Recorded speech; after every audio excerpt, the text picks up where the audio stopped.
சொந்த வீடு வாங்கிட்டு தான் வெளியில் போகணுன்னு வேண்டிட்டேன். ஏமாத்துறவனுக்கெல்லாம் கஷ்டம் வரணும்னு வேண்டிட்டேன்.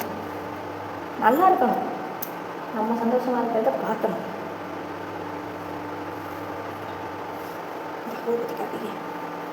சின்ன சின்ன சேஞ்சஸ் நம்ம வாழ்க்கையில் ஒவ்வொரு நாளும் மாறிக்கிட்டே இருந்தால் நல்லா இருக்கும்ல.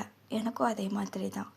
இப்போ ஒரு சின்ன படி வேறு ஒரு வீட்டுக்கு நல்லா இருக்குது, சந்தோஷமாக இருக்குது. ஃபஸ்ட்டு ஸ்டார்ட் பண்ணு, அதுக்கப்புறம் அது நல்லா இருக்கா நல்லா இல்லையா, அதை எவ்வளோ அழகாக மாற்றுறோம் அப்படிங்கிறது நம்ம கையில் தான் இருக்குது. அதே மாதிரி தான் இப்போ ஒரு புது தொடக்கம்.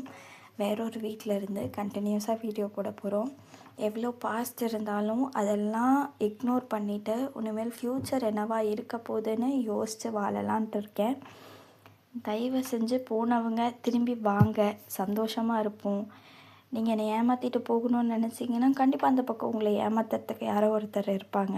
அந்த காக்கா கதை உங்களுக்கு தெரியும்ல, ஒரு பாட்டிக்கிட்டேருந்து வடையை எடுத்துகிட்டு போய் அந்த வடையும் அதுக்கிட்ட இல்லாமல் நறுக்கி போயிடுச்சு.